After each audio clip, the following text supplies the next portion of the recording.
Vishwa is an online platform.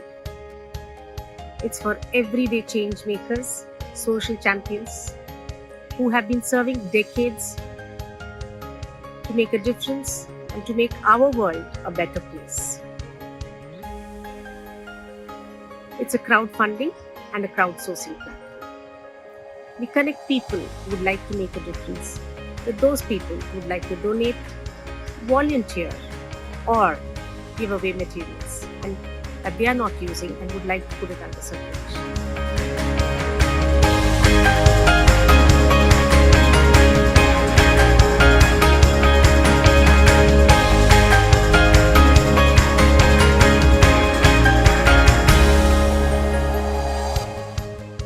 Roshni has given life to the noble thought, psychiatry at your doorstep.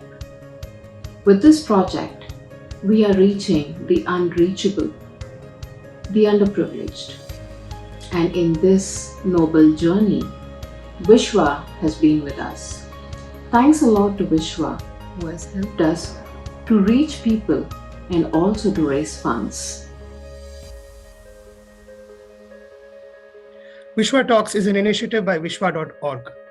Vishwa Talks are a series of weekly webinars hosted every Saturday that are focused on gaining in-depth knowledge from the experts on a wide range of topics that are pertinent to the current context. One of the best collaborations that I had in 2021 is with Vishwa Talks. Vishwa Talks is a wonderful platform, both for the speakers and the listeners.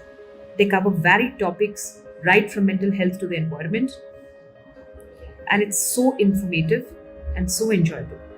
All these are very enriching, and I congratulate Vishwa organization for their endeavors, and I wish them all the best for many more sessions in the new year, and Happy New Year to all of you.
Hello everyone, good morning and welcome to today's Vishwa Talks. My name is Prerna and I thank you all for attending today's event. For those of you who have attended a Vishwa Talk before, a warm welcome back. And for those of you who are joining us for the first time, here is a little bit about us. Vishwa Talks is an initiative by Vishwa. Vishwa Talks is a space to expand the horizons of your mind. Every webinar, we call experts from different domains to discuss and examine opinions, issues, problems, and perspectives. Each webinar is an interactive session where we all walk away with more respect for each other and a deeper understanding of the topic at hand. In today's talk, we are honored to collaborate with Soham Academy of Human Excellence and have Mr. Pomagari Sahadev. Sahadev sir is an MS in Civil Engineering and Information Technology from University of New Mexico, USA in 1995. He worked as an IT architect and consultant for several MNCs in the US for 16 years and in Singapore for 2 years. He returned to India in June 2011 in support of the cause of improving the quality of high school education in India. With the vision, he founded Soham Academy of Human Excellence. This academy works with children of several schools in preparing them for purposeful life. The academy imparts training in the areas of English language, proficiency, mathematics, human excellence, robotics, yoga, sports, and athletics. He is the director of robotics and academics program. Over 3,500 students across several government schools have been trained in robotics through his programs. He is the author of On Practical Robotics, English Proficiency, General Knowledge, and Sanskrit Shlokas. We are honored to have you on Vishwa Talks, sir, and are deeply inspired by your philanthropic journey.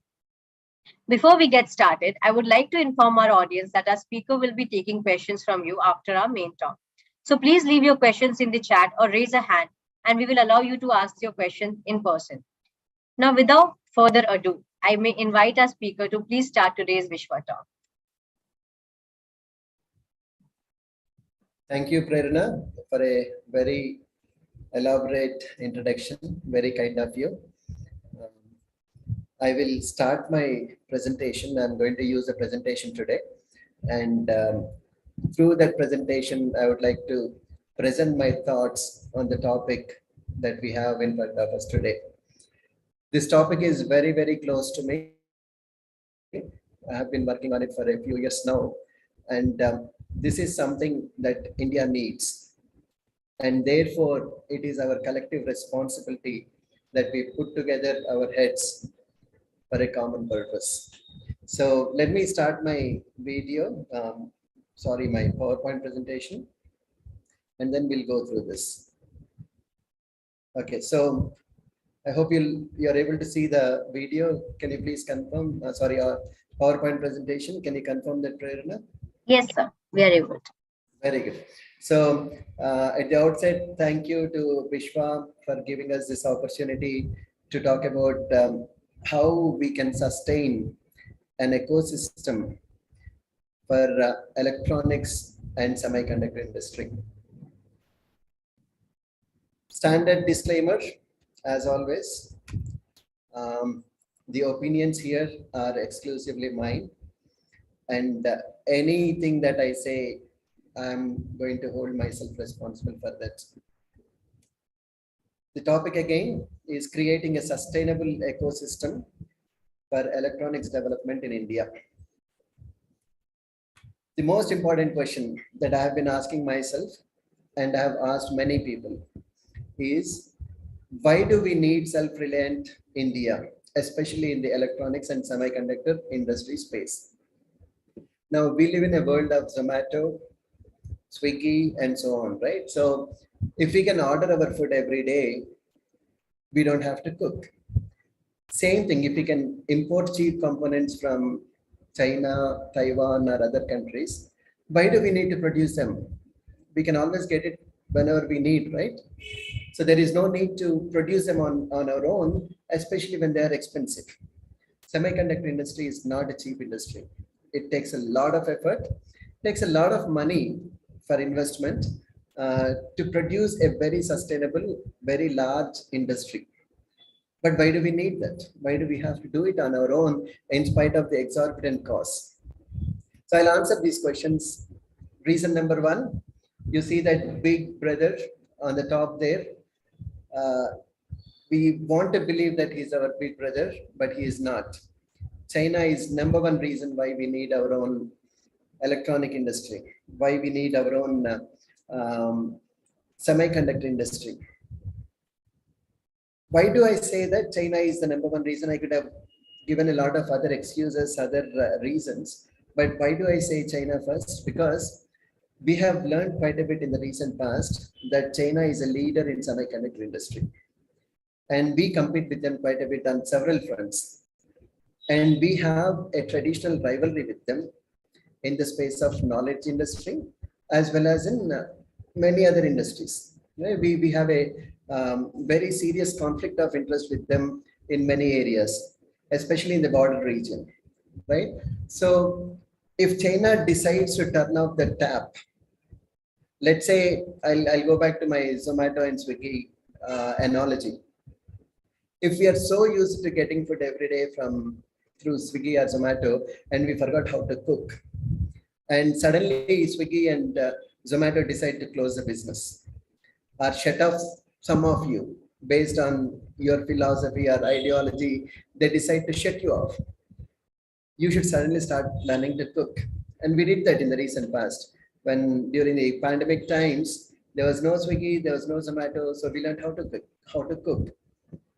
Now, when we got into a conflict with China at the border recently, they could have easily stopped the tap of the flow of electronic goods into India. And they have done that to some extent. I'll give you a classic example of what I faced personally. We buy a microcontroller regularly in large scale. The cost of this microcontroller has increased 3 times in the last 6 months. Now, if that is something so small that I'm using it, its cost has increased 3 times. What do you say about other industries, other areas? We know that if the car industry depends heavily on electronics. Gone are those days when cars are only mechanical devices and some electrical devices. They're heavily dependent on electronic items. If the electronic items that we import from China are not available, our automobile industry is severely impacted. There is no doubt about it. And we are seeing this everywhere. God forbid, we have a very large country with a large appetite for electronic items. We don't produce any of them. And China is the only country on which we depend.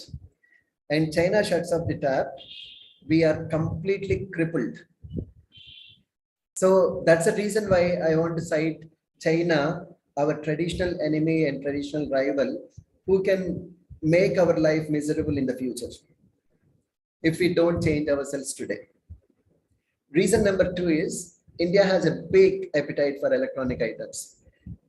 We buy so many things from across the world. Probably we are one of the largest importers of electronic items. We have a large appetite for mobile phones, large appetite for computers, desktops, servers, you name it.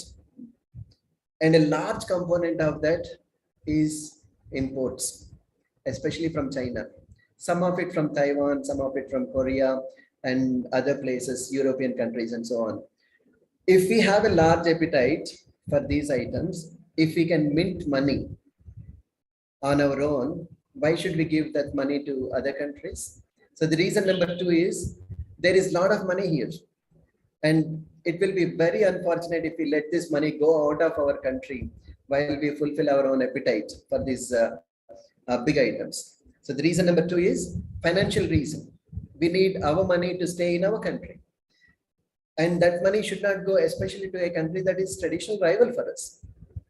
Okay, so that's reason number 2. I have 2 more reasons. You look at that reason number 3 up there. I'm showing that there is electronic industry that is heavily susceptible to snooping or spying. United States has painfully discovered that many of the equipment that they imported from China, especially that tongue twister name, Huawei or Huawei, that you, whatever you want to call it, that country with a typical Chinese name, that company has produced a lot of material, which when Americans started using, they figured out, they understood that there are snooping devices in it. Can a country like India afford it, especially when we use some of that equipment in defense? If we use such equipment that has all the snooping capabilities that are difficult to discover, if they end up in our defense labs, is that good for us? I will tell you a short story about what happened to Canada. Canada was one of the leaders in semiconductor industry, especially in the telecom area. They were going to be the leaders in 5G. Anyone who has heard the term Nortel networks, Canada was number 1. And Canada was having orders from all over the world, and they were ruling to the extent of 70% of the market share in that area. One fine day, one engineer in Nortel discovered that their servers are being compromised. Using whose account? The account of the CEO of the company. His account itself was compromised, and through that, a large number of documents, thousands of documents were downloaded. And where did all these documents go eventually? They went to a place in China. Now, this is a serious thing. Canada was helpless. Everything that followed after that resulted in complete collapse of Nortel networks. Can we afford that? Can India afford that? Can United States afford that? Can European Union countries afford that?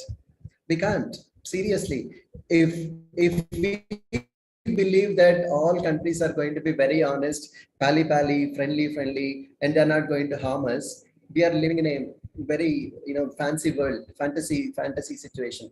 We are not.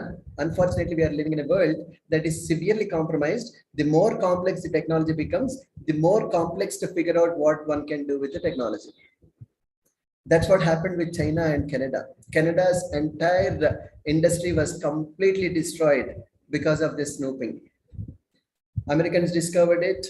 Everyone discovered it. No one wants to talk about it. People, even if they talk about it, they are unable to do anything about it. The good thing about snooping in the electronics industry is there is a strong sense of deniability. They can easily say, I did not do it. And we can only show that it went to a particular destination in China. But we cannot pinpoint and say that this company called Huawei got benefited largely because of these downloads, largely because of the spying. It is not possible to do that. It is not possible to pinpoint and say. But the world knows who got benefited by the whole process. The other thing, lastly, is supply chain. The last reason that I wanted to give you why India needs a very strong semiconductor industry, electronics industry, is because of the supply chain factor. We noticed when during the pandemic, when everything was going wrong around the world, all the shipments stopped, and all the things that were going to get shipped properly got disrupted in a big way, in a very, very big way. And when that supply chain disruption happened, guess who has upper control over that disruption? Clearly, it was China. China was dictating terms and saying, we will not send this shipment of electronics goods to India. We will not send this shipment of goods to USA because we fear that the people coming from there to pick up this equipment has corona and we will be infected by that. And they'll give all sorts of reasons to ensure that this supply chain will not benefit the countries that are not friendly with China.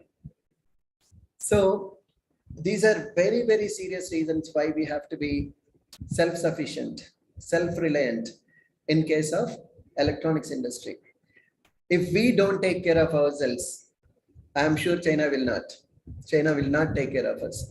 Pakistan will not take care of us. European Union has no moral responsibility to take care of us. Everyone at the end of the day, every country is going to be selfish. And for me, India to be selfish and therefore self-reliant is not a problem at all for me. Okay, so these are the reasons. Now, how do we fix this? Before we fix this problem, we should also understand where do we stand? Where is India's electronic industry today? The electronic industry today, if you look at it, we are, like I said several times, we import a lot of material from China. Let's look at side by side the mobile industry. You see on the top, there is, we have this information on how much we import, right? Electrical machinery to the tune of $56.7 billion, which is 9.9% of our total imports in the electrical machinery. Computers, etc., which include semiconductors, mobile phone chips, whatever you want to name it, put everything in that bracket. Together, close to 19% of our imports, that is almost 1 in 5 of those imports, are serious imports that we are we should have done on our own for a long time now, from a long time now. We did not do it. But again, in technology perspective, let's compare China and India briefly. China has a large number of mobile manufacturers. I can read these names out for you: Xiaomi, Honor, Vivo, IQ, OnePlus, and so on. You just flip your phone and see, it is very, very likely that you will find one of them as your phone. On the right side, we have Indian phones: Lava, Micromax, Zolo, Carbon, and they were all, Carbon was one of the biggest IPL sponsors at one time, but still it is very unlikely that you would carry this one of these mobile phones on the right? Now, even if we did own a Lava or Micromax or Zolo or Carbon, you should know that there is a very large import component. Basically, Lava or Micromax, what they are doing is whatever is locally available, they'll use it. But the rest of the material to assemble that phone is coming from China or Taiwan or some other country. Now, there are people who will argue with me that Chinese phones, Xiaomi, MI phones, all the phones that you can think of, are made in India, right? And one should feel happy about it. I beg to disagree with that. Xiaomi makes phones in India, and I know OnePlus or some of these phones are made in India. That's all about it. That doesn't mean that they make all the components available, all the components that go into that mobile phone are manufactured locally. That does not happen. They still import a lot of material from China, assemble them in India. There's a big assembly line. There's a big program for that. They will make it look like it's a make in India, but it's not. As you all know, as you can all can figure out, it is not exactly a made in India product. It's probably a make in India product at the most. Right? They make it in India, or they should have called it assembled in India product. That would be more appropriate to say. So when we compare these two things, we know for sure that we are lagging behind quite a bit. Now, where is India's electronics industry today? We were talking about electronics industry before, right? We only talked about mobiles. Now, what are the big companies in India that are well entrenched when it comes to electronics? ECIL is very popular, especially those who live in and around Hyderabad. Electronics Corporation of India is a very big organization. They are electronic component makers. Bell, Bharat Electronics Limited, and the rest of the names that you see. Honeywell is not an Indian company, but they have a well-established setup in India. ABB India, again, is a very large organization in Europe that makes a lot of components in India. Crompton Greaves, everyone knows about Crompton Greaves, but these are all not big names when it comes to producing electronic goods that are needed by the electronics industry within India. At the most, I can think of these companies as assembly companies. ECIL is good at making use of electronic components, but they are not necessarily very good at producing electronic goods. ECIL at one time produced one of the best TVs in India. But again, there is a component that is imported. Not 100% of that TV was made in India. There is severe interdependency. Now, most countries have these interdependencies. Those are the countries that don't get impacted if something goes wrong. But India is in a position right now where we can get severely impacted by our foes, our enemies, who can easily disrupt our economy in a snap. These are the companies, and where do we stand when it comes to semiconductor industry? There's a big difference between electronics industry and semiconductor industry. I lived in New Mexico, Albuquerque, and in Albuquerque, there's a very large Intel plant that produces your Pentium chips and i3, all those things that you hear about in your computers, right? Those are the ones that are produced by Intel, and they have huge fabrication units. They call Fab 3, Fab 4, Fab 5, and so on. They have these big industries, not only in Albuquerque, but also in California. There are these big industries. Now, China also has these semiconductor companies. They may not be producing what Motorola produces or what Intel produces or what AMD produces, but they also produce top-notch semiconductor products. When it comes to semiconductors, we are talking mostly in terms of microprocessors, those Intel chips and things like that. which requires a heavy investment. Now, our industry is actually non-existent as of now. Only in 2021, Tata showed a lot of interest in opening up a semiconductor company. Tata LZ, whatever you want, however you want to pronounce it, it's a difficult name, electronics something something. And Vedanta also showed a lot of interest in doing something in the field of semiconductor industry. But today, as of now, we largely depend on China, Taiwan, USA, Japan, and some other European countries. We don't have a very strong base. Now, at this stage, from this point onwards, where do we go? How do we get started? How do we make sure that we have a reliable, self-reliant electronics industry in India? Where is it heading? Only recently, if you can see this big headline that comes up every now and then, whenever there's a sneeze in the electronics industry, they talk about this big thing. India will spend $30 billion to restructure IT industry. $30 billion will be invested by the government of India partly and partly by the private industry. And where is our focus when we do this? Chip production, LCDs, OLED displays, networking equipment, and telecom equipment. Imagine these key areas have not been our focus areas for many years now. Chip production was never on the table for us.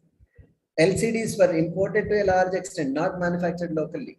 So if you see your LCD TV, go touch it and you will find it was touched by someone in China.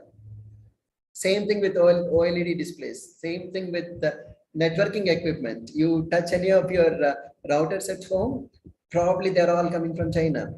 Networking equipment, telecom equipment, you see your cell phone cell towers, mobile towers, whatever they are, the big things that are coming up, most of the key components of that are imported. So these focus areas have become focus areas only now. They have not been our focus areas for many years. But we have been, we are celebrating Azadi Ka Amrit Mahotsav, 75 years of independence. And yet we have not focused on this. The government has woken up to this only now, but better late than never. Okay, now we will still see how China became a leader in electronics industry, our semiconductor industry. We are talking about 2022, 2021, where India is starting to develop its own electronics industry. China started in 50s. They have something called walking on two legs policy. This has a very interesting connotation, interesting meaning. Walking on two legs is, we apply it to human beings. We always walk on two legs, right? But when it comes to electronics industry, what does it mean? When it comes to other industries, China used the walking on two legs policy everywhere. Okay, walking on two legs means when it comes to electronics industry, what it means is, one, we will produce on our own everything that we need. We will be self-reliant. Walking on second leg, what it means is, even if government will invest on one side and we'll let the private players invest on the other side, that's the second leg. Even if the quality of the products is very cheap, quality of the products is very low and inexpensive, we can easily dump on other countries. It's okay. Even if quality is not good, it's okay. That's why we see a lot of Chinese products when they end up in India or in other countries, they are very unreliable. Slowly, they have learned the art of perfection. They have learned how to make the quality of their products better over a period of time. India is still catching up a lot on this. Now, when India develops, our policy generally is, as we grow, we allow other countries to grow with us. That's why when we had COVID vaccine available for India, we said we will use it on our own people, but we'll also export it to other countries so that other countries can also get benefited by it. The China's policy was quite different. They have grown with the single mind that we will grow and we will not let others grow. Others should buy from us or they should starve, is their general philosophy, is what I understand. That is why Nortel Networks was completely destroyed. They don't care if Nortel Network goes to dogs. We will say what happened in Japan. Japan is supposed to be such a big name when it comes to electronics. We used to take pride in owning a Sony TV. What happened to Sony phones? Does anyone own a Sony phone today? Does anyone see this product from Sanyo or Panasonic, which were very big at one time? Why is Japan failing? Very simple answer lies in the fact that China is growing. When China grows, all the others will fail, is what my clear understanding is. What happened to Japan? Japan, look at Japan. They are struggling today in spite of being the leaders in the electronics industry for a long time. China got immensely benefited by by Japan's talent. China got immensely benefited by Canada and European Union countries. But did that translate into European countries and Japan and Australia growing with China when China was growing? That did not happen. Japan started failing. Canada started failing. European Union started failing. So we have to look at how the world is shifting in only one direction, and that is feeding China. And we continuously import from China. We continuously depend on China. That means it's going to be a very bad news one day or the other, sooner or later. It's going to be a big problem. And slowly countries are realizing this. And every country now is of the opinion that it's okay to be selfish. It's okay to be self-reliant. India is talking about Atmanirbharta. So are other countries. They have all realized that depending on one big country for all these things is going to be counterproductive. So that's where we stand right now. Now, how do we create a sustainable ecosystem for electronics and semiconductor industry in India? That's the question. So we have talked about what is the problem and what is the current status. Now, let's focus a little bit on how we can do this. Now, do we have experience in establishing a large industry, such as an electronics industry?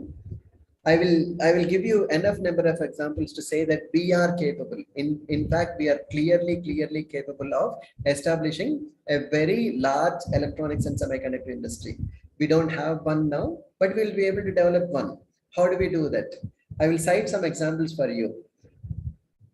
Amul, everyone knows about this. Everyone remembers at least the cartoons are those Amul baby giving out Gyana and several things that are happening in the society. Amul is at one time when it was created, there was a problem that they were trying to solve. The problem was India needs a lot of milk. India consumes a lot of milk, but there were several small players, very small companies working disparately on their own. And if they don't come together, everyone is deciding their own, they're forming their own cartel and increasing the price of milk. In Gujarat, one person decided to stand in the way, called Varghese Kurian. His name is Varghese Kurian. He was supported by Sardar Patel in the beginning. And then later on, this organization built a very large network. In fact, India is now the biggest producers of milk as well as biggest consumers of milk. And how was that made possible? You just have to study Amul as a case study. You just have to see how they did that. How did they manage to build such a large network of milk producers? They all come together and produce milk. Is a towering example of how India can build a very strong ecosystem in one of the most important needs of our country, that is milk. Okay, and then my favorite example is Tata's. Tata started in 1868. 1868 is a very long time ago. If you see now, there is not an area that Tata's did not touch.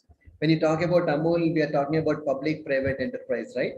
A private enterprise as well as a government entity coming together to create a large network of milk producers. Now, Tata is an independent company, and it has not. There is not an area that it did not touch in the current times. You see Big Basket, you see Chroma, and you see steel. Or you can look at any of the number of things that are out there. Tata is there.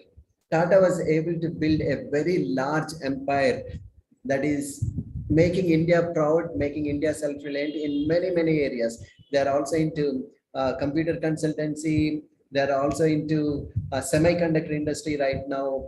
and they are also into pharmacy right now. 1mg, if you take 1mg as an example. Now there is this private industry that is able to do very big things.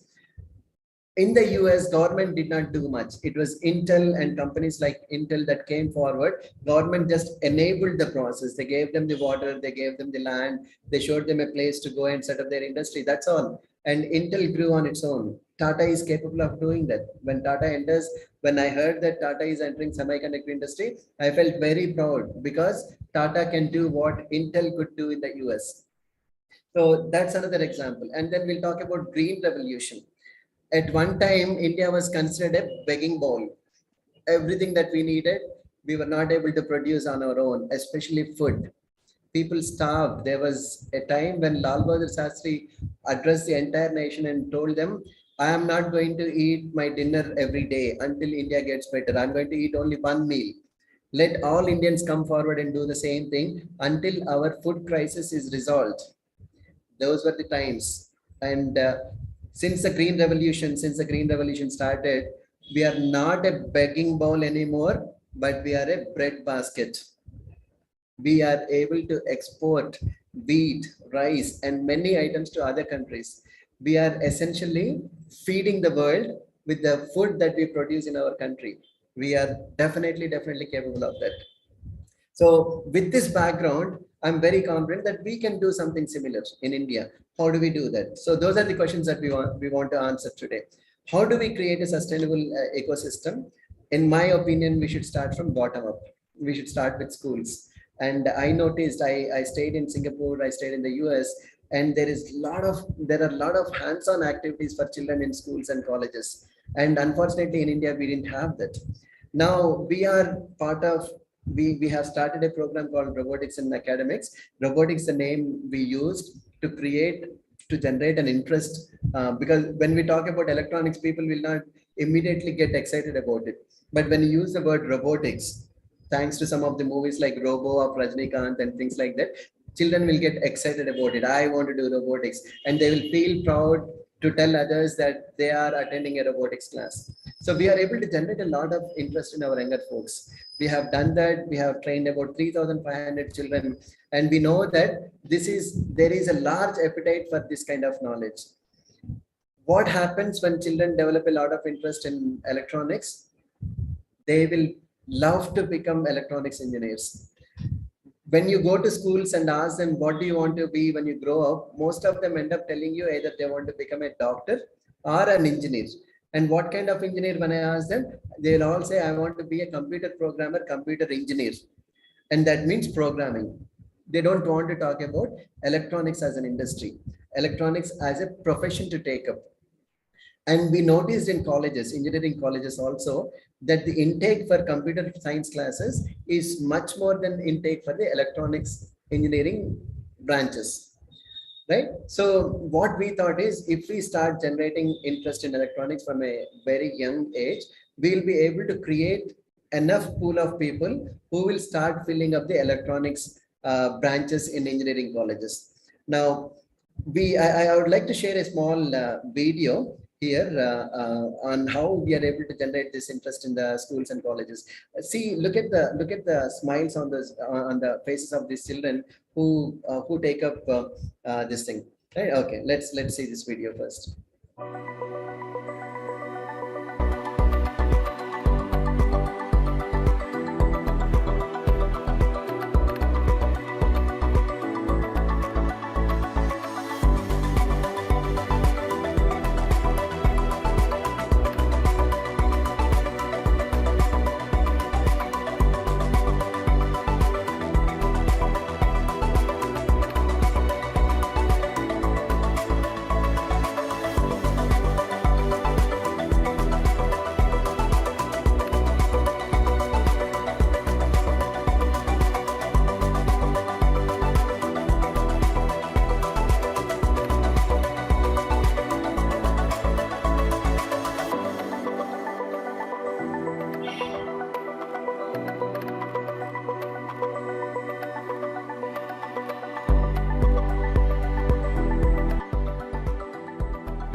So all we are doing in the previous video that I'm showing is we want to generate a lot of interest among the young people in various schools and colleges. India has that demographic dividend. A lot of young people, a lot of young folks who are in schools and colleges today. If they can get influenced, they can get deeply interested in something of this line, electronics. They touch and feel, instead of reading about it, they actually touch and feel these electronic components and see some magic happen. When that happens, these are the children who will naturally fall in love with electronics and robotics. And that's a good thing for our country if we can do this on a large scale. Now we want to expand this interest to colleges and communities. Wherever there are degree colleges or engineering colleges with a stream for electronics, we want to get involved and bring this to their attention. And we're already doing that. We're getting into the area where not many people have entered so far. What we want to do is when you see the school students, they are ready, they are getting trained, we are training them, we are giving them adequate knowledge, and there are other companies that are also doing, to be fair to them.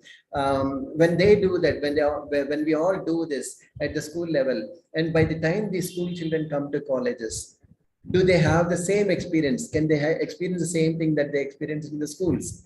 If they can experience the same thing, we know that the flow is there from schools to intermediate colleges to degree colleges to engineering colleges. The flow is there, and we want to keep that flow going on to keep them excited throughout. So we have to make sure the interest is getting extended to colleges and communities. Now, what do we need to do next? We need to create a massive network of labs for skilling and innovation. Skilling is a new word. It's become a new verb that everyone is falling in love with these days. What do we want to do? And we are on the verge of doing it. There are companies that are doing it. We have established labs in 27 schools so far. And all these labs are capable of allowing children to do hundreds of experiments at a time. We have a large repository of robotics activities, electronics activities that we simply transfer to schools, and schools are able to reproduce those activities. And we also need a large number of college labs at the degree level and engineering college level. And universities should also take a strong interest in developing electronics labs. There should be mobile labs. I'm sure there are science labs that I've seen, lab on wheels and things like that, right? We want to create, as part of the ecosystem, a mobile lab, a bus that can carry the entire electronic equipment. We can park it somewhere. Children will come, do a lot of experiments. We have the necessary manuals for that. We'll do a lot of experiments, and then the bus moves on to another destination. We need to establish community labs. Community labs are, you can think of community halls, right? That are there in every city. They are everywhere. In every small community, there's a community hall. And if we can establish labs in those communities where children from those local communities can come together and do something hands-on, touch and feel, and hands-on activities that they can do. And I'm also thinking in terms of portable labs. Portable lab is different from a mobile lab. Mobile lab, everything sits in one place. Imagine now I have a large lab equipment that is ready to go. We can loan this lab to a school or a college or a university, and this lab can be assembled in a matter of a few hours or few minutes. Everything is set up, and then we will loan it to them for a month or so, and then after that we put it back in one big box, take it to another place and place it in another place, and so on. There are tons of ideas on how we can create a very large network of labs for skilling and innovation. Not only do we need these labs, we also need them to be constantly upgraded. Now, we also need to establish a strong collaboration between the academia and industry and nurture and develop it. This is where government policies will help. This is where governments can help. We have the universities that will carry a social responsibility of conducting thorough education in the field of electronics. They should also be doing a lot of research. Research should lead to innovation in the industry, and industry in terms has social responsibility to connect back to the university and provide adequate grants for more and more research, so that more and more research will translate into more and more innovation. Education should lead to talent, not just jobs. A strong talent that industry needs must be produced by the universities. So this is another step in the whole scheme of things to establish a strong ecosystem. We need to continuously identify where there is a great demand and potential for growth. Home automation, Internet of Things, Industry 4.0, electrical vehicles, all these things are going to be very big. Like I said, umpteen number of times during this talk, India has a strong appetite for all of these things. And if India can develop its own industry to cater to the needs of the society, we will be keeping the money in our own country. And that's what we should be doing. When we take these key areas, merge them back with the previous slides that we have, industry collaboration, labs that we established, everything should sink into these 4 areas or maybe other areas that will come up over a period of time. And these are the things that we should be constantly looping back in. We need the labs, we need the colleges, we need the schools, we need the universities, and they all should tie in with appropriate collaboration, appropriate feedback system, so that the entire system, the ecosystem survives and nurtures and grows on its own. Okay, now finally, we should be able to spawn a cottage system of electronic startups. You see in this picture, this is my favorite one. India is capable of producing things at a very massive level, but when you look at the things, how they are operating, how they are working, you'll notice that there are small industries. For example, the toy industry that is in India, the sari industry, the saris that come up in India, various types of saris available throughout, depending on if you're from Varanasi or AP or Tamil Nadu, there are different varieties of saris that India can make, right? So it's a cottage industry. That means any few people, a few people, 4 or 5 people can come together and assemble an industry that can make toys. They can assemble an industry that can create handicrafts. They can assemble an industry that they can produce beautiful saris, beautiful home decor items, right? If they can do that, can we extend the electronic industry and can we bring the electronic industry to such a state where 4 or 5 people or even maybe 10 people come together and produce something magical? Okay, so this is what I think. If we can integrate our cottage industry, if we can think of our cottage industry and extend the same mobility, same attraction, and same everything to the electronic items, why can't we produce our own sensors? The world is producing sensors. Most of them are coming from China or Taiwan. If we produce them, let's say 10 people come together, they figure out how to create a small item that looks like this. There's a small sensor that we built, that we purchased, and this probably comes from China. If something like this can be produced by 10 people who come together, and they can produce thousands of them, they need a small investment, and when they start building it, we'll stop importing something like this from other countries. Like that, there are tons and tons of items that India can produce on its own without depending on other countries. And these things do not cost a lot of money. Semiconductor industry, big microprocessors, they require a lot of money, but not these. These are very small things that India can produce in large quantities on its own. So that's a new India. I'm thinking about spawning of a cottage industry along those lines for electronic startups also. So those are the things. Can India be a net exporter in electronics and semiconductor space in the future? The same question was asked about our space industry. Will India ever be able to launch a rocket? The answer was no, about 4 decades back. Now we have Mangalyaan. India's ballistic missiles. India could not produce a rocket on its own. We produce them. We have a rocket that can go 5,000 kilometers and beyond. We have a very massive infrastructure. The roads in India are much, much better today than we can think of in the past. India was asked a lot of these questions. Initially, the answer was no, but we produce them. The same thing with wheat industry I talked about. We are exporting wheat and food items to other countries. We're doing the same thing with our fighter jets. We are producing our own fighter jets. At one time, when people were asked this question, can India produce fighter jets? The answer was no, but we produce them. And therefore, we are capable of doing it. And what is next is a very strong electronics and semiconductor industry.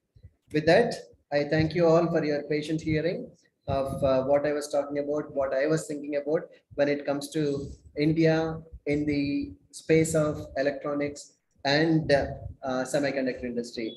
Thank you so much. And now the floor is open for questions. I'm sure many of you are thinking about a lot of things are going on in your mind. So I give it back to the host. Thank you, Prerna, for this opportunity. Thank you, Vishwa, for giving me this opportunity. Back to the host, please.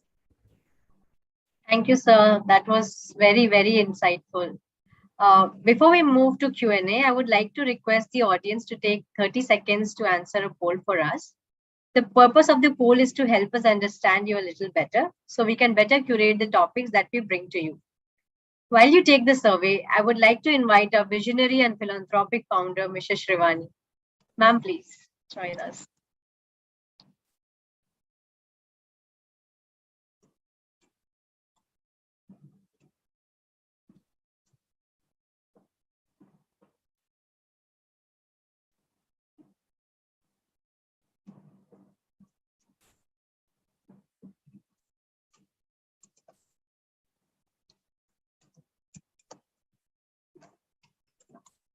I would like to thank Sahadev Garu for coming here and having this conversation. Today, I don't know how many of y'all are from Hyderabad or Andhra, Telangana. A lot of people are getting employment in the IT industry.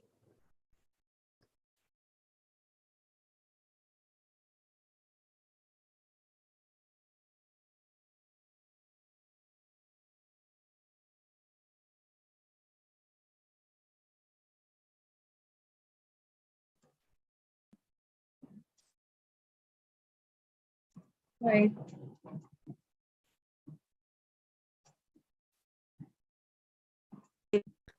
A place was made for IT companies to start their offices there. They took the risk. These two men took the risk. But you need people to work. To work, you need engineering students. In those days, if you needed engineering student, you wanted to study engineering, you had to go to Karnataka or Tamil Nadu, most Andhrites. So, with a lot of money being paid ahead of time, Mr. K.S. Rao, Kaur Sambasarao, my father, he had ensured as a member of parliament, 60 to 100 engineering colleges were given an opportunity to start in Andhra and Telangana. Now I will make another very controversial statement. There was a fourth person who was also instrumental in the IT industry, and that was Satyam Ramalingarajan. Many people from this industry owe their jobs to him. Now, I'm not here to sit and judge what is right, what is wrong, but I am definitely here to give credit to people who deserve the credit. Now, today, thousands and probably lakhs of people are getting jobs in the IT industry in Hyderabad. Mr. Sahadev Garu, who was working in the IT industry for 16 years, working in Singapore, left his job there to come back to India to serve our country. He has been working with schools in the area of English proficiency, in the area of yoga, in the area of athletes, in the area of robotics. I have seen his exhibitions personally, and I've seen hundreds of children starting little inventions, and it was such a wonder to just see each child, inventing something new. What those four people have started for the IT industry in our states. What Mr. Modi has been saying, start Make in India. Let's give a push to electronics industry. Mr. Sahadev Garu has explained it so beautifully to us on the criticality of it, on the importance of it, and how each of us in our own way, my request to you is each one of you in your own way, now that you have heard him, please ensure you create an additional one more electronic engineer if possible in your life, or many more. One more lab in your locality, in your, if it is possible, find someone who can do it. But we need to start. The first steps have to be made. And he's made his first step, keeping his family and everything aside, his career. He's done that. In the last 6 years, 3,500 government school children, he's organized robotics programs for them. Amazing amount of work he's doing. We need to support him in every single venture of his, unconditionally. So once again, thank you to you, Sahadev Garu. Thank you to the audience for participating in such a niche topic, electronic industry, and why we need to support it in our country. Thank you so much for being a part of this talk. Thank you. Thank you very much for all your kind words, ma'am. Your support has always been unconditional, and the way you encourage people to do good things in life is in itself very infectious. And I hope everyone can emulate what you are doing. Thank you. I would also like to thank Vishwa Talks team. You all are doing a brilliant job. No matter what the situation is, you always ensure there is a talk on every Saturday on something relevant to our current times. And the speed and the quality and the standards, many speakers have come back to me and said, you know, I have done talks, webinars in Duke University, you all are better than them. I have done talks in so-and-so organization and you all are better than most of them. They're surprised you're a startup and you're doing so well. So thank you so much to each of the Vishwa Talks team. Prerna, Akhilesh, Priyanka, Preeti, Somsri, Prakash, each one of you. Thank you so much. Now, coming back to what Vishwa is an online platform. It's for everyday change makers and social champions. It's a crowdfunding platform. We would like those change makers to come into our platform who are making a difference, and those who would like to support them to come here and support them, so that our world can be a better place. Vishwa Talks.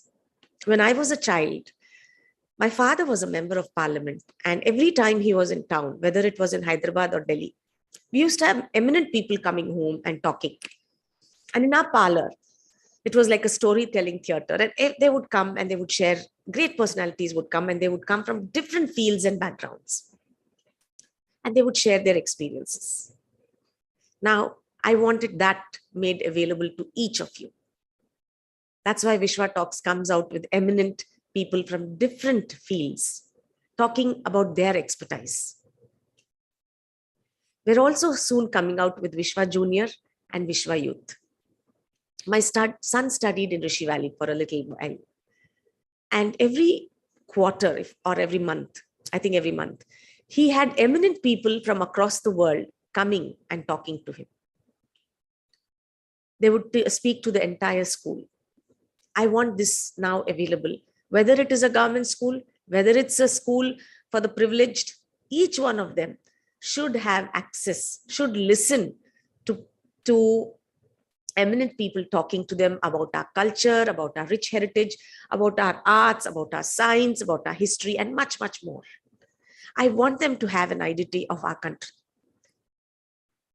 My generation has been losing my children's generation do not understand the value of our country. I don't want the next generation to miss that. I want them to know our history. I want them to know the sacrifices many people have done for our country to be in this space. The youth is arguably the most important demographic in affecting change in the world today. Their energy, their passion, if we can support it, if we can ignite it, it would make all the difference. We believe in the power of a single talk to inspire a whole generation. Our goal with every weekly Vishwa Talk is to empower the youth with new relevant knowledge and offer the opportunity to connect with these change makers and be the change makers of this world around the world. We also have a material vertical. Please feel free to take any used item there. We need to start making it a fashion to start using used items. It is not below anybody's dignity to use somebody else's clothes or somebody else's shoes or somebody else's electronics. My children use my sister's children's clothes. I want this, no matter which strata of society, I want this to become a fashion to use used clothes. So please use Vishwa materials to do that. We would also request you to be a social champion of Vishwa. Become a member of our community. Identify change makers who you know around you who are making a difference. Share them with Vishwa. Ensure that they get the funding they require, or they can create awareness through Vishwa Talks. Some of our fundraisers that were successfully finished was Srujana, a student with cerebral palsy. Her principal noticed that she was disabled and she was walking 11 hours every day, 11 kilometers every day to come to school. So he's raised a fundraiser for an electronic tricycle, and it was successfully funded by 8 people. Thank you so much to each one of them. And we wish that many more fundraisers will get funded. Totapalli Zilla Parishad High School. It has a total strength of 226 students, of which half of them are, or more than half of them are girl child. But there is no usable bathroom. It is a small thing, but it will impact the education and the career of those children. We request toilets to be made to these girl children. Please support these fundraisers. Similarly, Roshni Trust. Every 4 minutes, someone is committing suicide due to large-scale urbanizations and a shift in the population from villages to cities, from families becoming nuclear. And in this lonely urban setting, depression has become a norm. Here, Roshni has been working for the last 24 years unconditionally and serving, and has made a tremendous amount of difference. We need to support Roshni Trust. Similarly, Ruddobaya, let's support the Home for the Aged. Let's support the HIV students. One society, NTP, has been giving food to 200 children every month. Most of these children are even orphans having HIV. So 1 month's ration, it costs not more than around 2,000. That can give them food for an entire month. If anybody can do that, please do it recurringly. Adopt 1 HIV student. Similarly, Bal Vikas Education Society. I know many parents who have disabled children. They sacrifice their careers for their children. They have to stay at home. Here is Bal Vikas Education Society for disabled children, who take on children, and the teachers out there take care of them, train them to be independent, to get the basic skills to be living independently.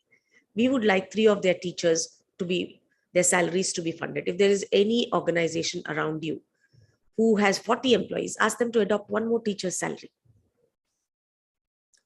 Similarly, we have our upcoming talks. On June 25th at 11 a.m., we will be talking about permaculture. Today, we need to go back to our roots. We need to go back to our agriculture. There was a time when each of us had a karivepak chettu at home, a curry leaf tree, or a moringa, that is munaga chettu at home, leafy vegetables at home, mandar poo chettu at home, that is the hibiscus.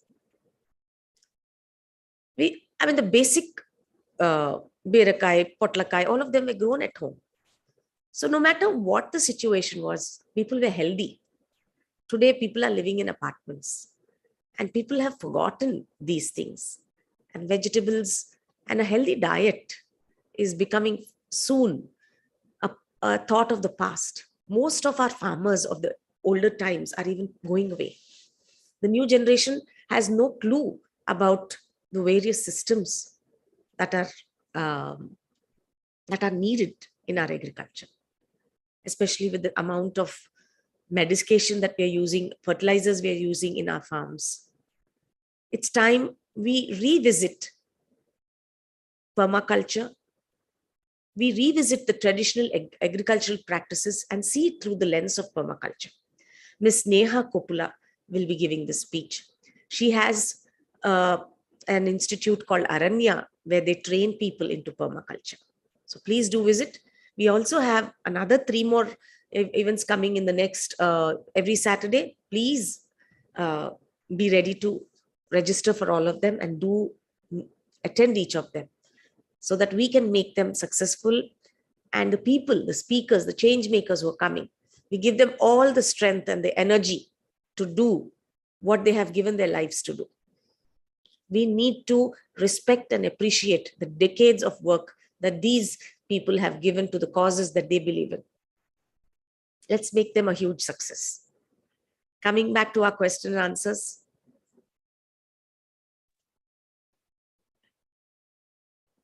I would like to say that the event is complete now. For those of you who would like to have asked question answers, please feel free to raise your hands. You could ask them. So how long can India take to be the lead manufacturer of electronics? This is your first question. Okay. So to answer that question, we have to look at the history. At one time, it used to take a long time to develop something very small. If you look at those days, when the first computer was used, it filled the entire room. Now it got very small, right? Now the time it takes to build such equipment is very small relatively. There is this rule that every 18 months, the technology will double. The amount of technology that gets into the products will double. This is Moore's law. I'm not able to paraphrase it correctly, but going by those standards, if US took 20 years to develop something, India will not take 20 years to do the same thing. We have proven that with our Mangalyan program. It will not take a very long time. Fortunately, there's a rule about those people who start late. They have the advantage of going very fast. If someone wants to go to Delhi, they'll take AP Express if they have a lot of time. But if they don't have a lot of time, I'll take the flight and I'll reach there in an hour, right? So we have the same advantage when it comes to electronics industry. There are a lot of opportunities, a lot of knowledge available, a lot of easy ways of getting things done. Therefore, I will not be able to tell you precisely in 5 years we'll be exporting semiconductors from India.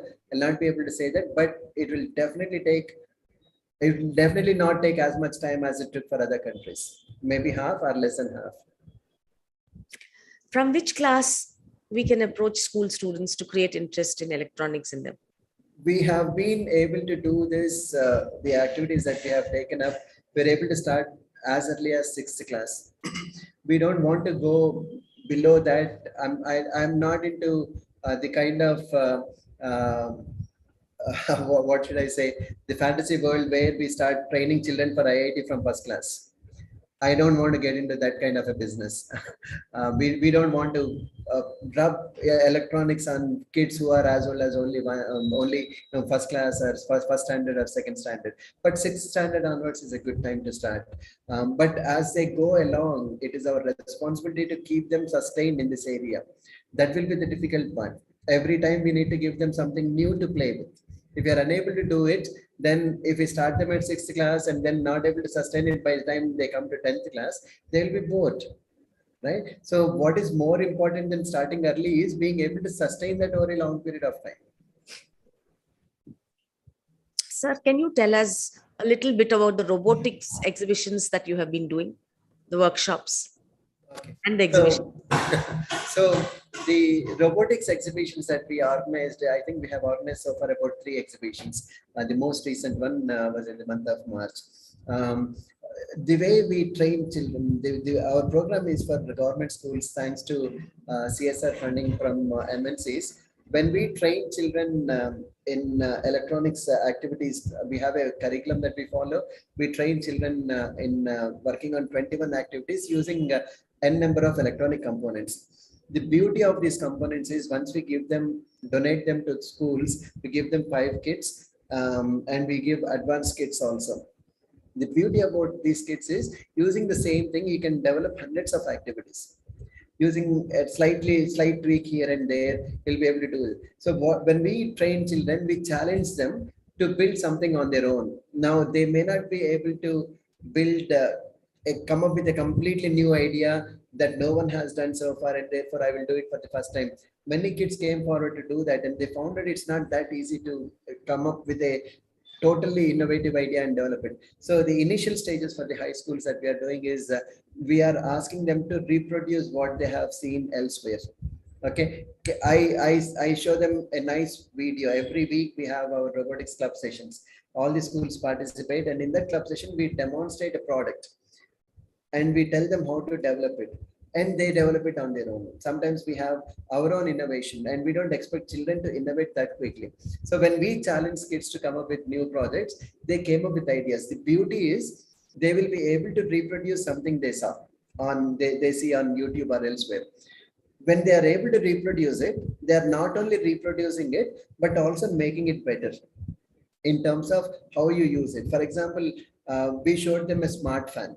Right? If you stand in front of it, the fan will start on its own. But if you move away from it, the fan stops. Now, where do you apply this? When we showed them something like this, they applied this to something, a helicopter. You know, there's a fan on the chopper that goes on, right? So they wanted to say that, you know, when I sit there and press something, that's when the fan should start.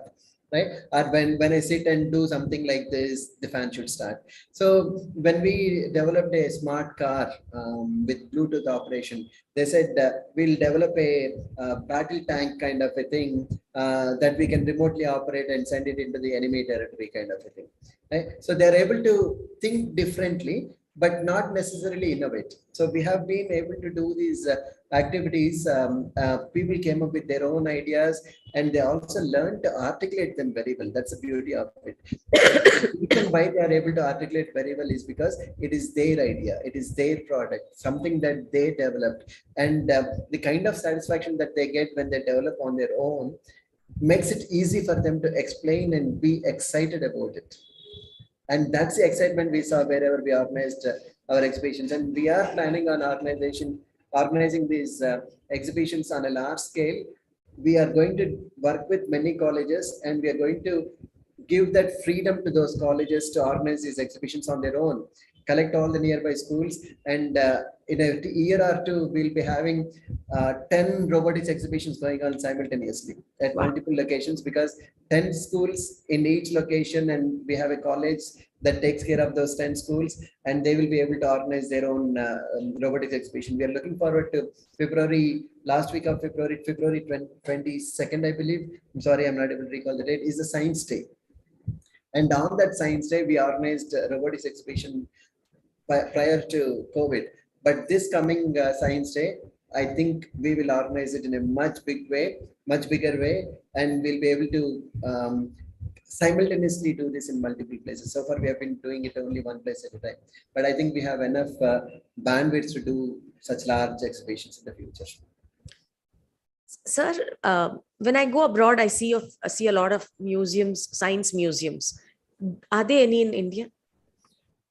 Not really. I've seen many science museums in the US myself too. Every industry, I mean, only recently that I've noticed some of them. Every big industry, if you go to Coca-Cola Museum, or if you go to Aerospace Museum in Seattle, they have created branches specifically to encourage children to come and see and develop interest in that area. The aerospace industry is one of them. Coca-Cola has its own museum, and there are other things. There are large museums in Washington So they have this setup. Unfortunately, I did not see many of them in India. Not yet, not yet. But recently we visited DRDO and RCI, Research Center in Marat. They have a very big space where they have cut down versions of the missiles and the technology behind them. And we took all our children to that place for our summer, all the students who attended our summer camp. We took them to that place. It's an amazing place. When you look at that, you see the electronic component that triggers the missile to go up or down or to move around. Everything was explained by the scientists there. And when I went to Aerospace Museum in there, it was a bunch of people who don't know much about the aerospace industry, but they will tell you about it. They're probably interns. What I noticed in DRDO is the scientists who actually come out and explain to you. And when you have a very, our children ask them a lot of questions. When you ask a very, technically difficult question for a child level, when a child asks a question, you have to pay a lot of attention because he is asking a fundamental question. And many times fundamentals are very difficult to respond to. And scientists did a very good job explaining a lot of things to our people. I'm hoping that we will be able to create something like this in every university, every college, every industry should be able to do this, to encourage children to visit them and to learn from them and to be like them. Amazing. So are there any industrial houses or universities in Andhra, Telangana who are ready to start these museums? Have you ever spoken to any of them? There are some industry tie-ups I have noticed. There is one company, is a startup. It is producing electric vehicles. Okay, it's a very small startup. All of them under 25, and they have designed a cycle and a motorbike and a bicycle that runs on batteries. Now, Hyderabad. Done, in Hyderabad. And I visited them. I took those bikes for a ride, and it's very smooth, no sound, no pollution, beautifully done. What they have done is they have established whatever they are doing as a automobile lab kind of a thing in an industry or in a college. Okay, we are also looking forward to tying up with them. And when you see what they are doing, they are bringing this amazing technology in a cut down version for children to see. And not only that, when you go there, when you touch and feel them, you can assemble them and make it work. The beauty of Science Museum should be not in just seeing and coming back, but actually touch and make something work and you feel excited about it. And that's what we want to do too. I mean, we just don't want to put anything behind a glass chamber and say, oh, don't touch it, just look at it and walk. We don't want to do that. We want them to touch and feel it. And that's what some of the industries are slowly coming up. Not everyone, but there is a lot of room for such opportunities for many industries and many universities. So many, Indian parents give so much of importance to education. How come our labs are a little, and our students are across the world in the IT industry? Why not in the electronics? Why not enough labs around? See, my understanding of this problem is mainly because we are a mind industry. We are not hands-on industry. So that's why we are able to write a lot of programs, but we are not able to create a lot of equipment to make it work with each other.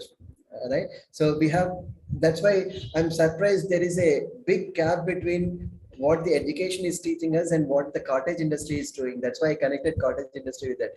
If you see the people in the cottage industry area, they're not necessarily very educated, but their hands can produce magic, right?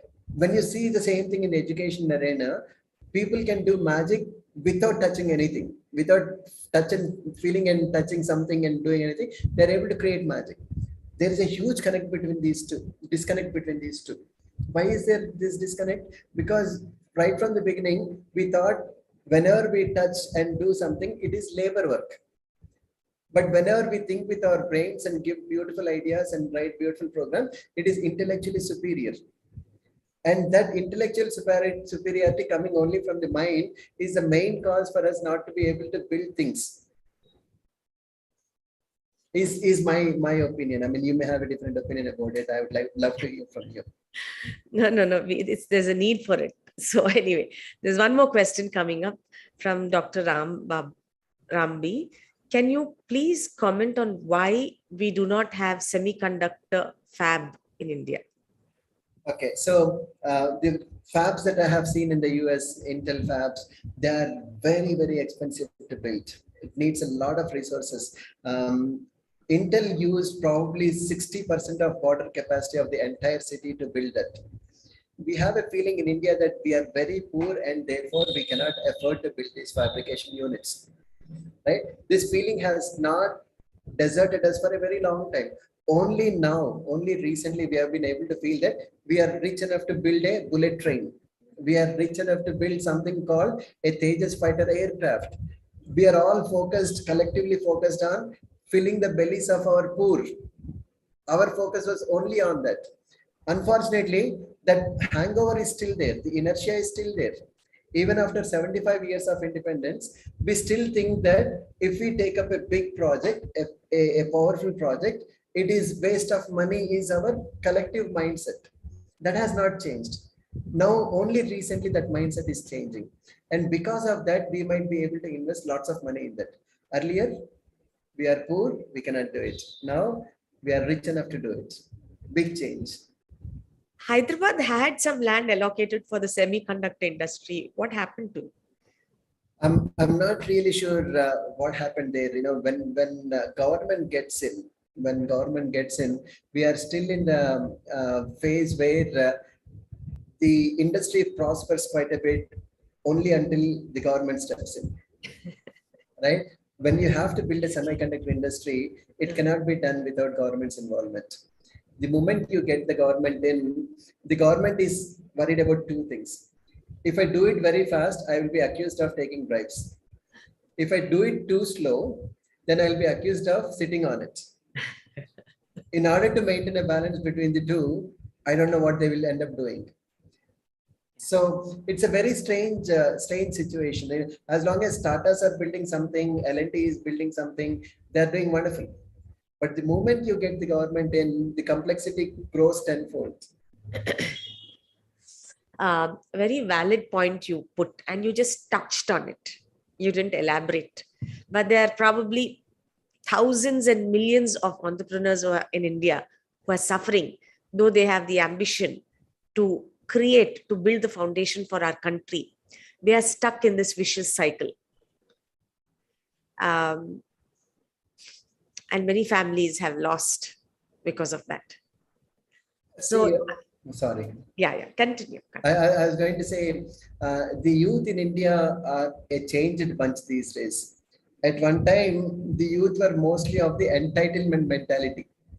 That is, I am entitled to a job. Government should give me a job. What the hell is the government doing without giving me a job? That's the kind of mentality our youth had. Even recently, if you see any violence going on in the streets, is because of that entitlement mindset. I am entitled to a job. I am entitled to a loan waiver. I am entitled to get a loan for setting up an industry. And if I fail, I don't have to repay it. All this entitlement mindset is creating a lot of problems. But there is also a bunch of new crop of youth, right? They are thinking that I am not entitled to anything. I am capable of doing something on my own. And those are the people who are producing the electric vehicles that I was talking about earlier. And there are enough number of young people like that who can make a big difference in the long run. And there are enough number of people who are willing to say goodbye to college education, goodbye to lush jobs, and they're ready to do many things. Sorry, I was interrupting. The Bay Area has mostly Indians. Yes. And we Indians are sitting there and inventing, and America is taking, the US is taking the benefit of it. Why is it that in India, we are unable to provide the environment like Bay Area for people, for youngsters, for innovative people in India, entrepreneurs in India to move forward? What do we need to do to create that environment? See, again, very, very simple. Indians have been so far thinking in terms of that mindset that I was talking about. The mindset is we are poor people. We cannot build big things, and we should not build big things. That's been the mindset in India. And America was able to do that. America was able to create an environment very easily because America always thought of itself as a very rich country. even in 1929 when there was Great Depression. Okay, Great Depression means the entire economy collapsed. They didn't know what to do at that time. They did not stop thinking that they are a rich country. All they did was use that time to build all the national highways using what is called then Marshall Plan. Using that Marshall Plan, they built a large infrastructure for themselves. I don't have to buy anything from other countries. I will build something on my own. And they had that mindset that we are rich. And India did not think of itself as a rich country only until recently. When we start thinking of ourselves as a rich country, we'll be able to do magic. And why are we not able to think we are rich enough? That's because India was really poor. Think of 1947, the struggles that we had, the 1962 war, and followed by 1972 war, and there was famine throughout. India was not able to feed its own people for a long time. But we have that hangover. We have crossed that stage, and we still think of that as something that we don't have. And if there is enough money in the private hands, and if you let them do it, they will do magic. And in the US, the government is not doing it. It is the private players who made it possible. In India, our private players have achieved the tipping point of doing something. And government is doing in its own small way of, in terms of CSR, social responsibility, that and this, you're supposed to do something good for our country. Government is tinkering with those ideas a little bit, and that is also helping. But what we notice now is the corporations know that they can make money, and at the end of it, that is what drives, right? If they know that they are going to make money out of their investments, we will have a Bay Area very easily. Until now, we didn't have that confidence that people can actually make money through their investments. Now we are confident that we'll be able to do. But that's why we are able to produce a Bangalore without government's intervention, of course. We will be able to produce many more Bangalores very soon. I'm pretty optimistic. A cousin of mine has a factory manufacturing car components in Vizag. He had an expansion plan, and he instead expanded in Oman rather than in our country, because the environment doesn't allow them to grow. Amar Raja Batteries. The man lived all his life in the US. He's come back to serve our country. He's started Amar Raja Battery in his village, given jobs to thousands of people, started a hospital there. Yes. Their own workers break up their factories, windows, and their walls. We have no respect for the entrepreneur in our country. I think a lot of that is changing now. We see when we talk about generation gap, the generation that saw a lot of struggles is still with us. And the generation that did not see struggles, when we saw the TV for the first time, we were so excited to see a black and white TV. Now, when the child is not able to have a smartphone in his or her hand, they think of themselves as very poor people without a smartphone.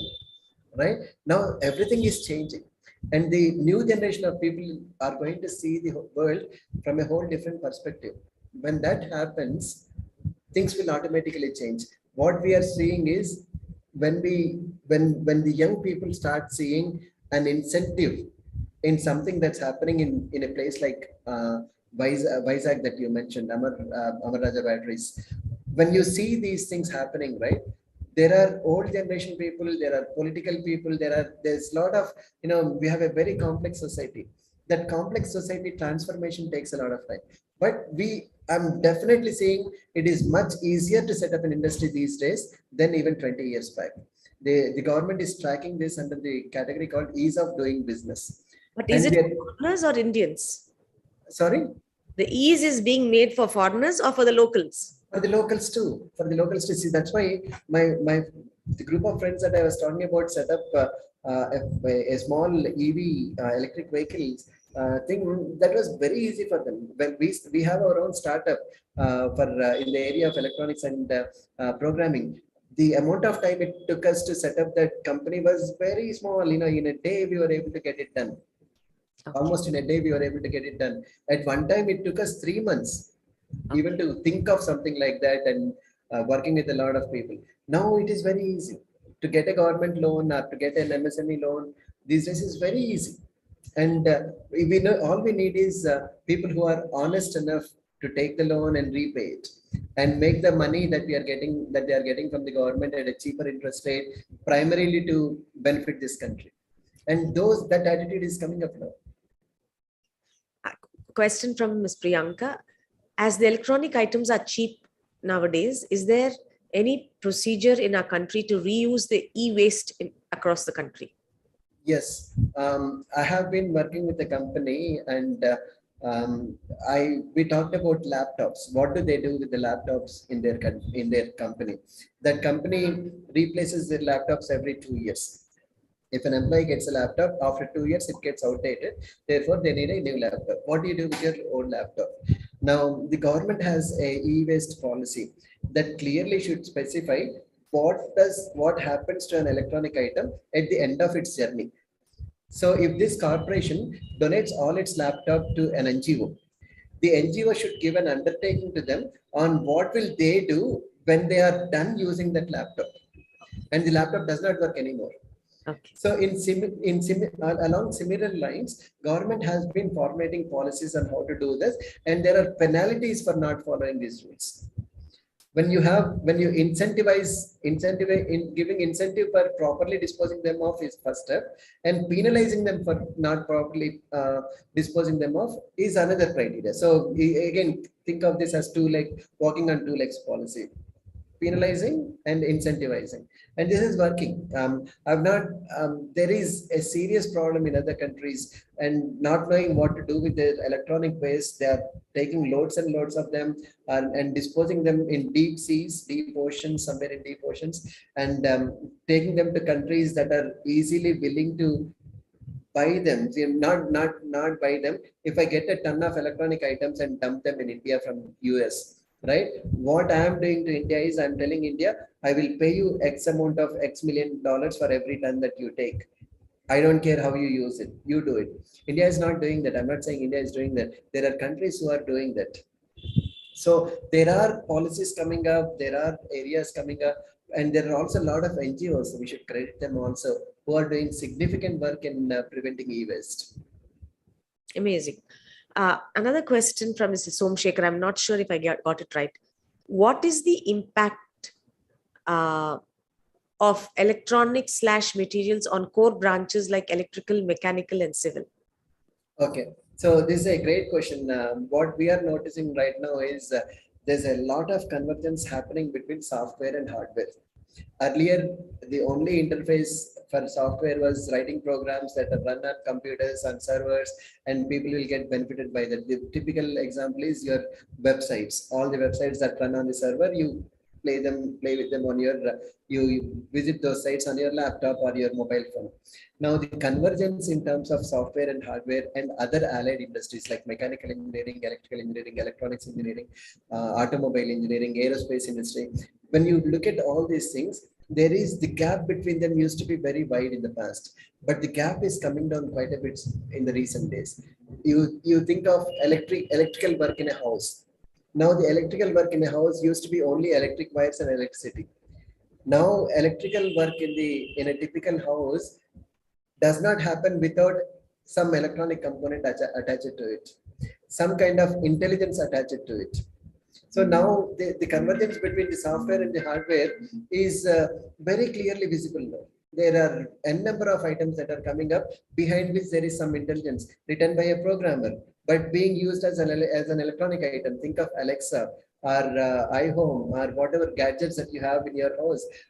Everything that we are looking at right now has a programming element in it, as well as a hardware component attached to it.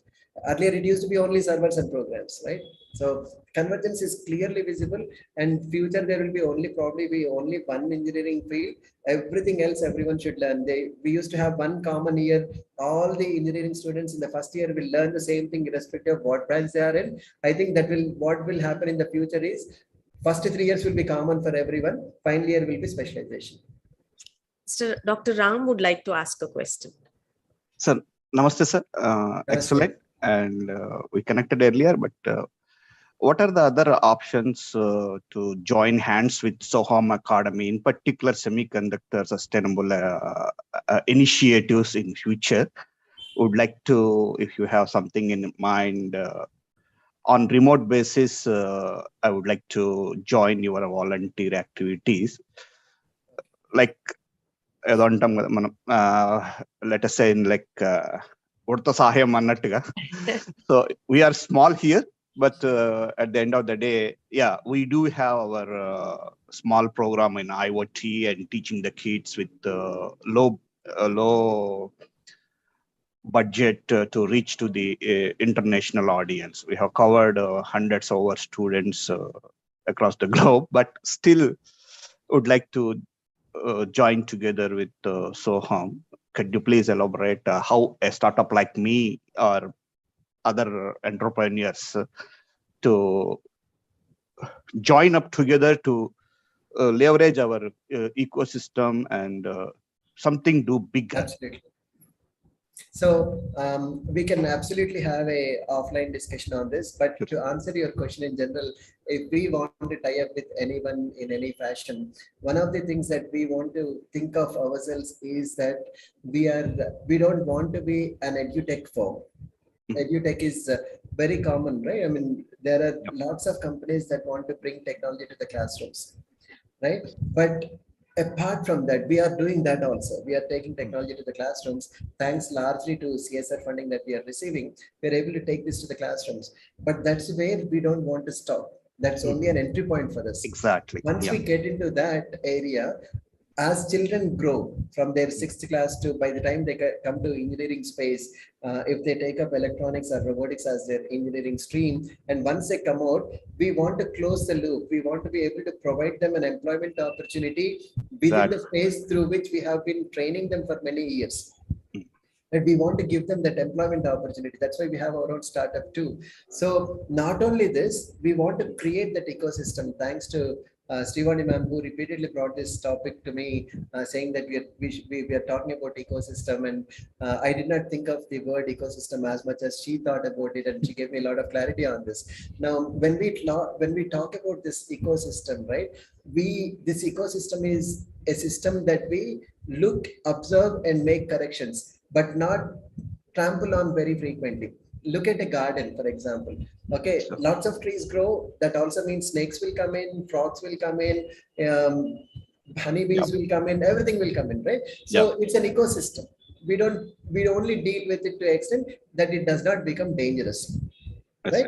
But it helps everyone. In the process, if we are just an edutech company, we'll not be able to create the ecosystem. Exactly. Therefore, in order to create the ecosystem, like I said, we are looking for many opportunities to create electronics cottage industry. If you can produce a toy from your home, can you produce a simple ultrasonic sensor or a touch sensor that I have in my hand?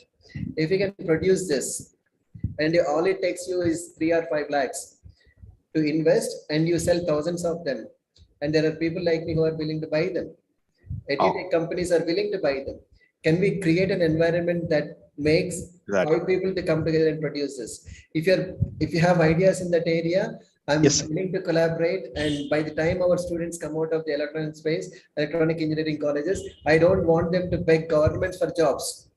Exactly. I want them to start their own business. Exactly. Create the job creators. Yeah, to create the job creators, absolutely. And that is much more efficient and effective than thinking only in terms of finding a job. Tell me a branch of engineering that will get me an immediate job after college. I'm telling them, no, sorry, that is not what we are looking at. We're looking at something completely different. Exactly. Right. So that's where if you can contribute and help us in any way with ideas, if you can bring one product and say, this is something that if you take statistics on this one, and if we know that India is not producing it, I want to collect a list of all these items that India is not producing, but India can produce with a small investment. That's where we want to invest. Okay. And we even if we can, in the next 3 years, if India can reduce its dependency on producing these items from other countries, if you're not importing them, I will consider myself a big success. Sir, definitely we will connect with you offline, and I will share my thoughts in that. Very good. Thank you, sir. Thank you. Thank you. Our last question from Ms. Sarla Davaluru. Any ideas for startups, please? Okay, same thing that I just mentioned, right? We have to know how easy is it to produce something in India. I was never an entrepreneur in my life. Even today, I don't consider myself an entrepreneur. I'm not. But if I see an opportunity on how other people are producing something and selling it and making money out of it, I get very excited. And I'm seeing tons of opportunities in this area, especially the young people who are coming out and doing something. What I don't want, my advice for startups is, don't think of yourself as next Bill Gates. Don't think of yourself as next Elon Musk. We are not. At one point, if we become that, great, but don't start with that goal in mind, because you'll get very frustrated very easily. Doing business does not mean you will be the next Bill Gates. You have to have that clarity. Once you have that clarity, if you are able to sustain your own life by giving employment to 10 other people, and you are able to produce a product that India needs, you are a great startup guy. That's all it matters for India now. That's all it matters for you. So thank you so much. That was a very, very, very enlightening session. There are many, many people who have been acknowledging you on the chat box. Thank you to each of you. Thank you so much, man. Thank you everyone for all your patient hearing. I know it's 12:30 now. Many of you are still around to listen to me. Thank you.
My name is Madhuri. నేను జిల్లా పరిషత్ కొత్తపల్లి స్కూల్లో 10th class చదువుతున్నాను.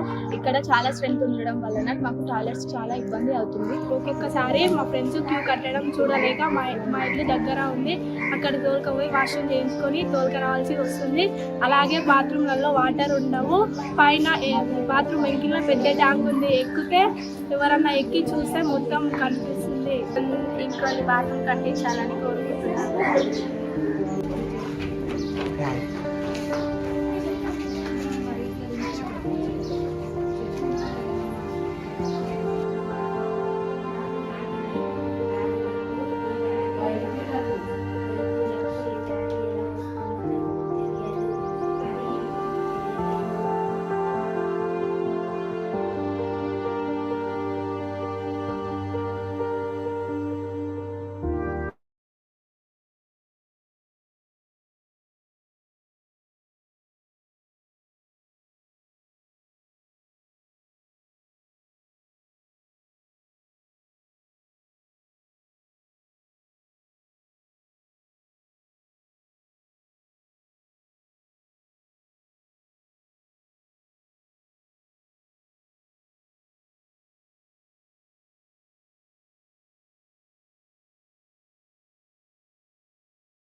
So once again, thanks, Andy. If you permit me, I will leave the meeting. Is that okay? Or do you have anything else planned?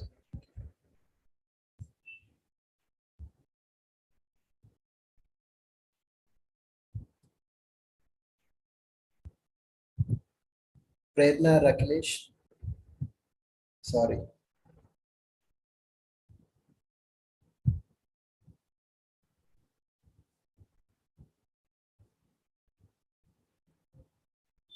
Sir, Sir Prashant here. Okay, Prashant. Yes, sir, you can leave now, sir. You can leave the meeting, right? Yes, sir. I don't, they're still in probably a breakout room. Yes, sir. Yes, sir. I'll wait for some more time before that meeting ends and then I will leave. Okay, sir.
Rakesh.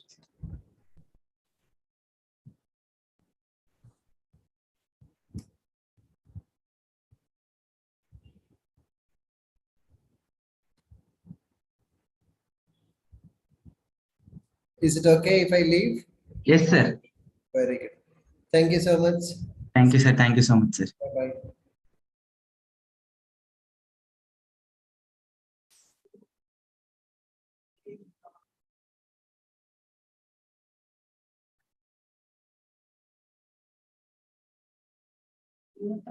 Leave it. Said break out.